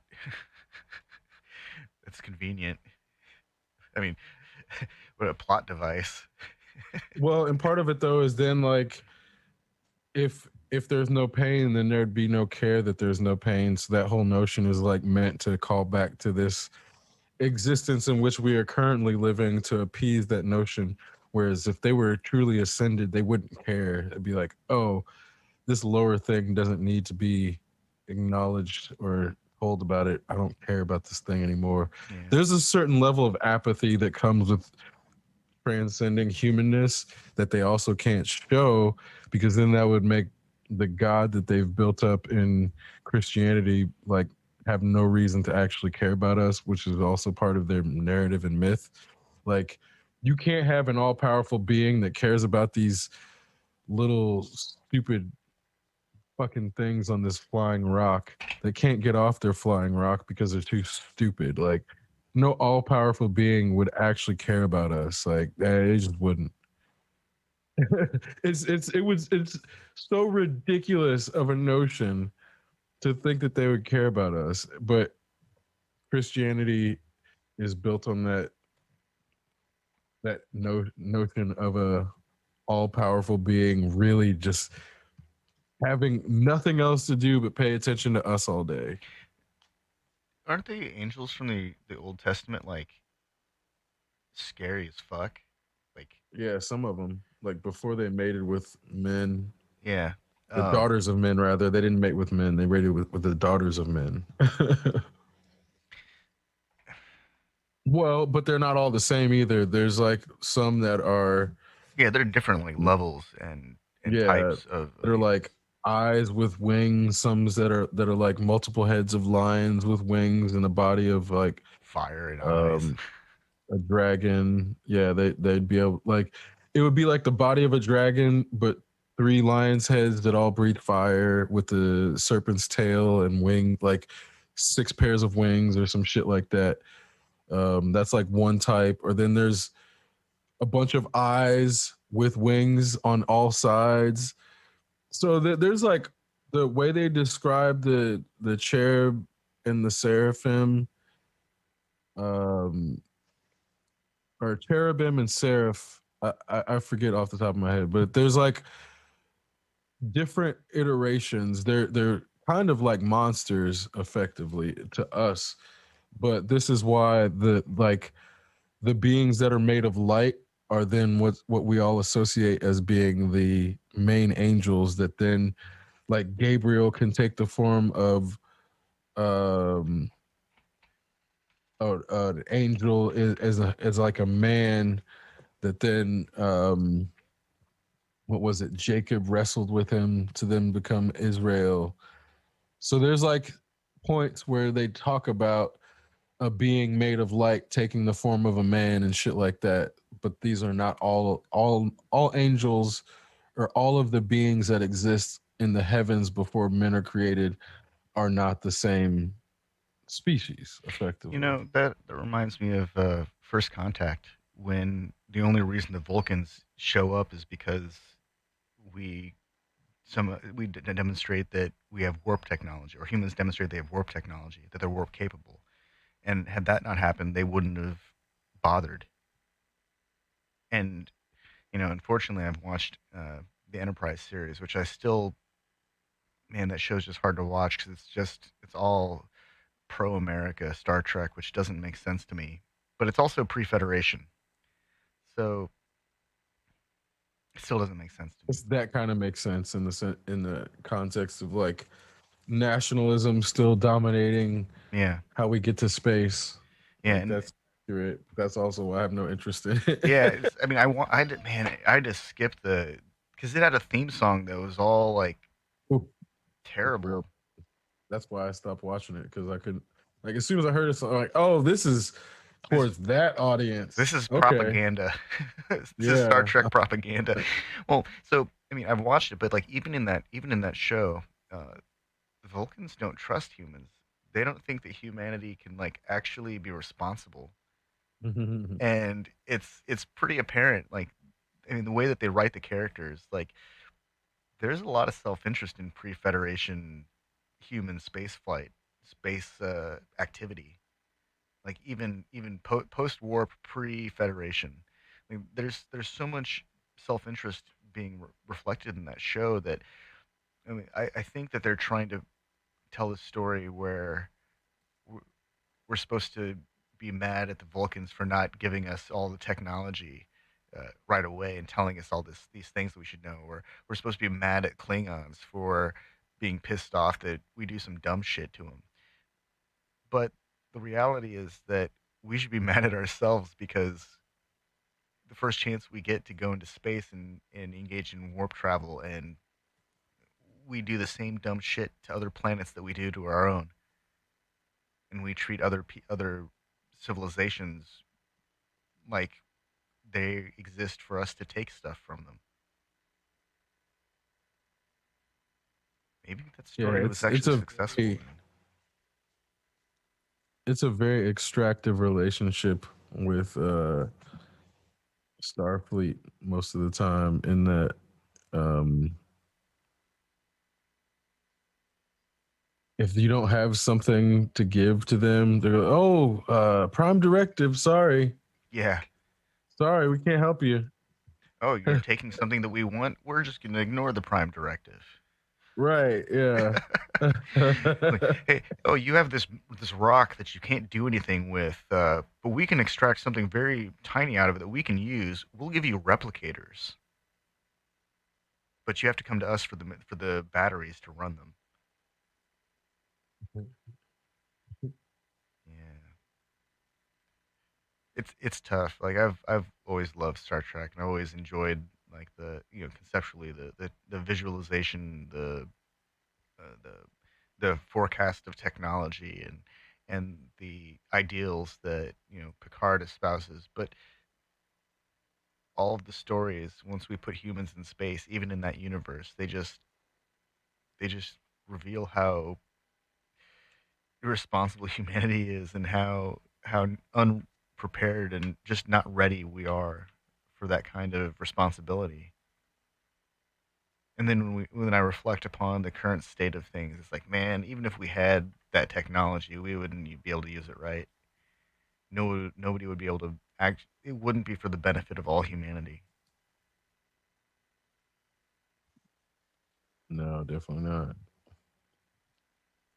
mean, how do we even get to a place where our technology can benefit all humanity if we can't even agree about, you know, water? I mean, Oh, so just to update, apparently that request to toss out the votes in Texas has been denied by the Texas Supreme Court. oh, that's good. Yeah, denial is without comment. Shut that shit down. So those GOP douchebags are gonna try it again tomorrow, but the Supreme Texas Supreme Court is, yeah, they said fuck off. That's a good thing because Texas is they had more. What was it? Their 9 million early votes or something like that, and they eclipsed their 2016 total vote numbers. Yeah, I think the entire nation is coming up on that number. It's like, or coming up on that marker where I think 2 days ago, 60% of everybody that had voted in the 2016 vote altogether had early voted, and I think it's just going to keep going up until tomorrow, yeah, or until Tuesday rather. Can only hope because oh man, I don't want to have another 4 more years of this bullshit. It's turned the internet into, well, I don't think it's turned it into. It's taken off all of the rose-colored glasses of the internet, and Hmm. it's it's it's turned the lights on at the end of the party. It's every analogy that I can't even come up with right now for what happens when we see the actual face of something. And I mean, I find myself engaging in games where I can just solo instead of trying to interact with other people, and I find myself not using Facebook as much as I have in the past, and I find myself How is that shit show anyway? I it, haven't been on there in so long. It's hilarious. um, I let's see. New USDA ruling allows for chicken to be produced from diseased birds. That was something Yejun was talking about, and that's really it. I don't see anything. I'm scanning right now, and there really isn't much to write home about. Yeah, I've noticeably My life is improved. less less conflict Less on the con- internet now that I'm not on Facebook, less and that, conflict, less stress. Jokes are yeah. funny again. Right. um, although my bigoted aunt, my prejudiced aunt in Kansas, I got a little bird whispered in my ear to go check out her Facebook page, and she's gone full Trumpanzee. She was the one that echoed what her husband said. It's like you get a group of black people together and you better watch out, and it's shit like that. And it's like, oh god, you got it. And she doesn't fucking understand, the scientific method. Talking about fake news, and you know, I checked that out, and I probably shouldn't have because it was the absolute worst consolidate or it was the consolidation of the worst parts of Facebook. It was all in one place, and I it's one of those things like it sucks. I'm related to somebody like that. You can't. I mean, I've been told you can't choose your family, and I disagree with that sentiment. I believe that we choose our family. We can't decide who we're genetically related to. Right. But That's true. you know the vocal support of this administration's behavior. It's you know it, these are decisions that were made a long time ago that puts people on that path that lands them at this place right now where they've got their beaming red MAGA hat and are part of the Meal Team Six or Gravy Seals or Vanilla ISIS or whatever we want to call them. There were decisions that were made a long time ago, and maybe a few of these people didn't get to make the decision themselves. Like the decision was made for them by somebody else. But I also know that there are a lot of people. I've met a lot of people who have told me stories about how everything they did growing up was so they could get out of their hometown and get away from their family, their racist families. And so there's got to be some kind of personal accountability at some point, right? You would hope. I mean, I think that there are some people who genuinely cannot make that decision for themselves, and so it sucks for them. But for the ones who are not illiterate and who are actively participating in this kind of shit, I mean, what do we even say? Shame on them? Does that even mean anything? Yeah, I don't know. Technically. I mean, it's supposed to, and I feel like in my memory, that's the group of people that uses that kind of language. Well, shame on you for doing that thing. And then I wonder, is shame really something that we feel, or is it something that other people want us to feel?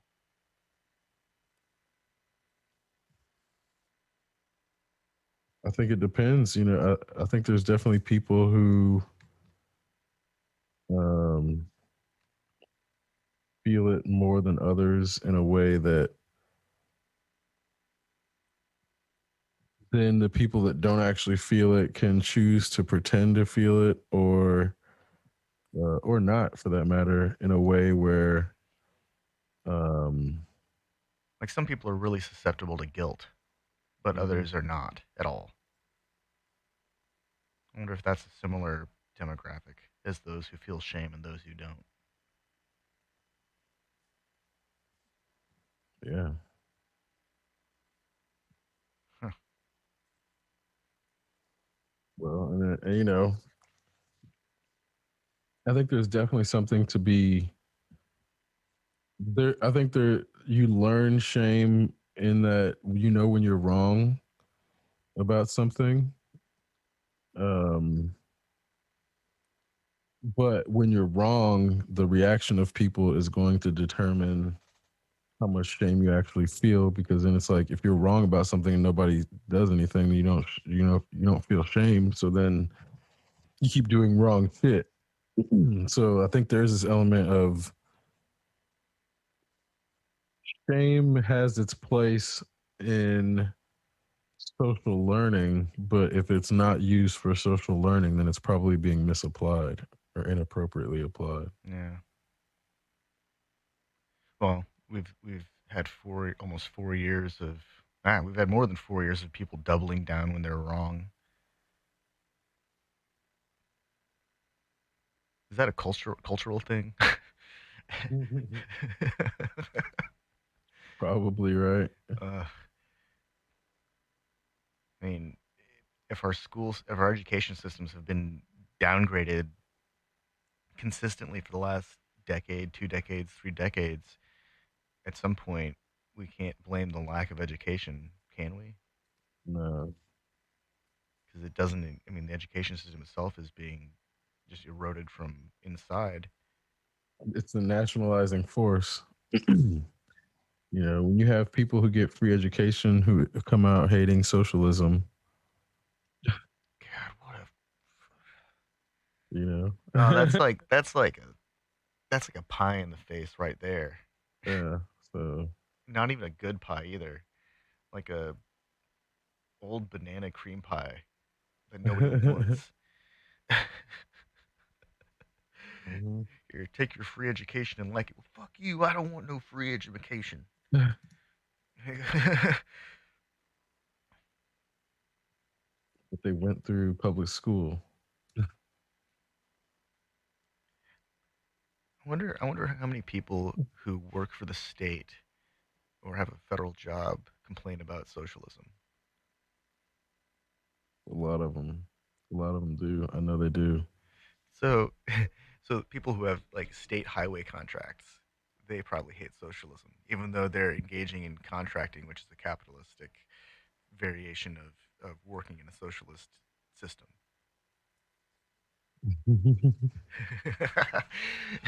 I wonder how many people who really hate it. I'm serious. Like this isn't one of those times where I'm like kind of had this light bulb moment. There are people out there who hate socialism to like and are vocal about it and directly benefit from it every day, Yep. Yep. and they're not in the military. because I've talked to a few people in the military who understand that it's a socialist entity. Because if you want to make money in that world, you got to leave the military and start some kind of Raytheon like development company and be a private contractor and make bids on contracts. Or you got to go fully clandestine and sell your products to other countries or organizations.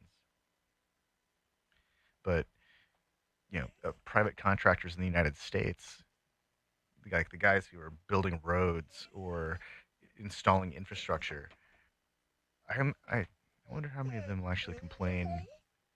Bruce, what is it, buddy? You gotta go.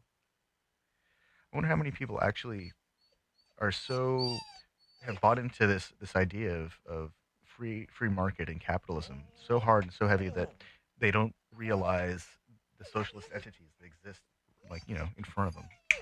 Again, man, they know it's socialist. It's just socialist for white people.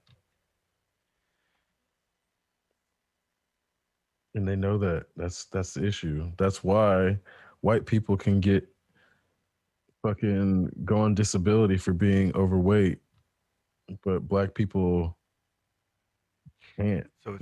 So it's disability for a certain class, but it's welfare Yeah. for another. Certain race, exactly. And Exactly. it's a social safety net for some people. Because then what they do is they have these people, they'll take a poor white person who is on disability for whatever reason and probably is not actually disabled, and they'll take them and they'll put them in a neighborhood full of accomplished black people to then drive down the value of those people's houses and then buy up all the black people's houses after the fucking hoarder on disability has ruined their property values by hoarding in the front yard. And I've seen this happen over and over in black neighborhoods. You'll go to a nice black neighborhood and you'll see black people. They're all like doctors and lawyers and shit. And then the white people in those neighborhoods are like hoarders on disability. And it's like it happens so much across America that's where I'm like, oh yeah, just go to a black neighborhood that's nice and see what the white people in that neighborhood's occupations are.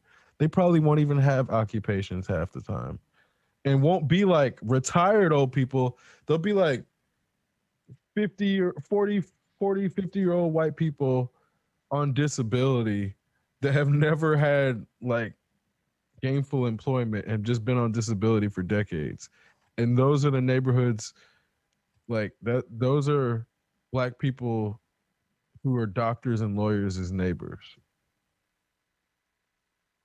Like, seriously, I'm not making this up. This is not like conjecture. This is what's happening across all of America. It doesn't just happen in my parents' neighborhood. It doesn't just happen in fucking Kentucky. It happens all across America in a way that, like I said, that's when these people come out and say, "Oh, I'm against socialism." No, they're not. They're just against socialism for non-white people. Is what it is. That's because they know, like when you see a construction team and there's like 7 dudes standing around and 7 of them aren't doing shit. They say that's for OSHA requirements. There's always white, bro. They're always white. It's never 7 black dudes standing around doing nothing. It's 7 white dudes standing around in fucking hard hats getting paid by socialism to pretend they're working. And then turn around and act like they're these hardworking motherfuckers, and like, oh yeah, all these brown folks just begging for a handout. Meanwhile, their jobs are just handouts under the guise of working. That's why go look at a fucking construction site. It's always like 7 motherfuckers doing nothing, and they're always white dudes. They're always white dudes. If there's a woman on a construction site, she's white, but she's working. She's the one operating shit. Watch. It's always the white dude standing around watching. I've watched enough construction sites. I've watched enough patchworks now I'm looking for this shit. If it's a dude out waving you on and actually holding some shit, he might be black. The one actually doing the work, he might be black, maybe. But the people sitting around watching that dude doing the work, they're always a white dude. It's always a white dude, an old white dude who is getting paid way too much to sit there and watch somebody do something. Oh, because it's OSHA regulation. Sorry, he has to be there. He has to be watching. And they're part We, of the good old boy network. yep, yep. Because then Yeah. you find out the unions were meant to do good and protect people, but then they just got co-opted by the good old boys. And you have like you'll go into a production line and there'll be people sleep on the fucking production line, obviously not on like in the room, and those are the people with the most seniority while all the other people do the actual work. It's unions have become a way for the people with the most seniority to sleep while the underlings do the actual work, and then they use their position to increase their pay while they fucking sleep on the job. It happens in so many industries. Unions in theory are a great thing, but in practice, just another good old boy network. That's why I don't even like I like the concept of unions, but when I worked at Kroger and I had to pay dues, that shit didn't protect me at all. It was paying some fucking executive in the unions inflated ass wages to then turn around and have me making bullshit pay to do a bunch of work. That's what that union did. So, back in 2019, an employer violated the National Labor Relations Act when it fired a worker for sleeping during the night shift 2 days before a union election without considering the merits of the termination. Instead, the employer was trying to strengthen its grounds for firing other employees who were leading a union organization campaign but also sleeping during the same Bro, shift. people probably heard me and thought I was making that shit up. Like, oh, he heard this in one place and is exaggerating. Like, no, this is what the fuck they do. Like, that's what unions do. They establish a hierarchy, so then the people with the most seniority literally sleep on the fucking job while everybody else is doing the work. So if I had singled out one industry, people would be like, okay, yeah, no, he's talking about this one thing. No, I'm talking about unions in general because I would be at Kroger, people with seniority and they're fucking sleeping, not even on break. I'm like, how are you sleeping when we're here fucking working? You feel so comfortable. Like, you feel comfortable enough that I'm not going to come fucking draw on you while you're sleeping because you know you'll be able to flex on me through your hierarchy. That's why you feel comfortable sleeping. And this is where, when you see that shit in your own, like just a single individual ass Kroger, yeah, that shit happening in every fucking Kroger. Of course it's happening in every Kroger because there's one or two motherfuckers in there that are protected by the union because of their stupid seniority and they're just going to exploit it and throw it in everybody's faces while we're all paying dues. And then it's like, man, then then those same motherfuckers turn around and campaign against unions. God. That's what they do because it's the same Republican motherfuckers. It's the same ones, man. They go in there, exploit the unions, and then turn around and campaign against unions. It's the Uh, same fucking people. yeah, this is. God, what the fuck? Nah, man, I'm wise to their shit though now. Yeah. Like, I don't know if you ever saw that Eddie Murphy skit on SNL where he dresses as a white person and like he goes around and he gets shit for free all day. And then like he goes to a black loan officer and he goes and tries to get a loan and he's like, yeah, I have no income, I want to take out a loan in this amount. And the black officer's like, what makes you think that the bank would give you this loan? And then his white manager comes in and says, oh, I'll take care of this from here. Obviously it's a skit, but this is like some shit from the 80s. Like he's not really doing this in the real world. What they're trying to portray in this super super woke ass before its time, ahead of its time skit is that there is a network of white infrastructure that will reward the most unskilled average white person with you can get $150,000 home loan with no job, get a fucking $20,000 cash advance on that loan to go make sure you're not going to get kicked out with no fucking job that black people don't have access to. And then they'll turn around and say, you can't have socialism, no to socialism, even though they know that network exists. That's why I know these people know the fuck what's happening. They know that their jobs are socialism. So when they turn around and say they don't want socialism, it's just really the double speak saying they don't want black people and don't want brown people and don't want Asian people and don't want Native American people to have these same benefits as them because that's the only way they can feel as if they're something. The Like when you have no skills and you have no actual accomplishments, the only way you can feel as if you're something is if your house is bigger, is if you have a nicer car, is if you have a fucking bunch of acres that then you didn't work for, that then you see other people striving to get. So this is why that system exists. that skit is called "White Like Me." It is from season 10, 1984, and I have shared it to the comments on the Facebook, and I'm going to share it Yeah, again. if people haven't seen that skit, it still stands up today in that. Oh, well, the whole if you haven't seen Black Like Me or read the book, that's a good segue. Black Like Me is a fantastic it's based on a real person. He was a journalist who went through a medical process in the 1960s to darken his skin and make his hair curly. And he looked like a black dude. So he did this and then went and spent time in the South, in the deep ass South, as a journalist endeavor, and then wrote a fucking book about it. Shit damn near drove the dude crazy because he had no idea what he was getting himself into.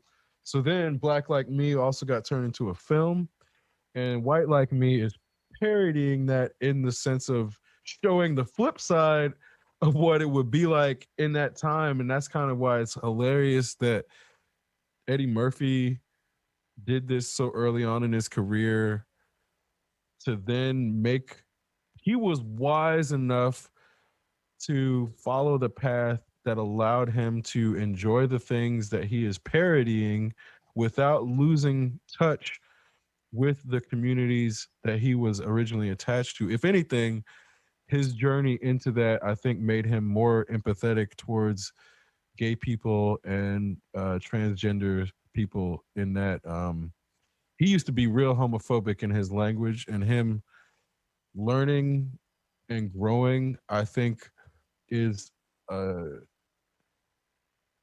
it's proof that money does not pollute everyone. In that, obviously Eddie Murphy is way richer than a lot of people, but it did not prevent him from growing as a human being. Whereas some people get $10,000 and it fucking corrupts them for life. Like I know people that would sell out their own fucking moms for $5,000. Like I don't associate with those people, but I know they exist. So that's where I'm like, there is a positive story in Eddie Murphy, knowing what he used to be and how homophobic his comedy acts used to be and how far he's come as a human being. Like people can change, man. And that's where, again, like, you got to know when to draw the line and let people change and then be like, no, you're a trash human being. I don't care if you say you changed. I know you're a trash human being. Eddie Murphy wasn't a trash human being and society let him change. So we got to know when to draw that line, though. Yeah, that's important. We can't pretend that we want to have a system that rehabilitates people and allows people to recover from making mistakes and then not give people the opportunity to fix their mistakes.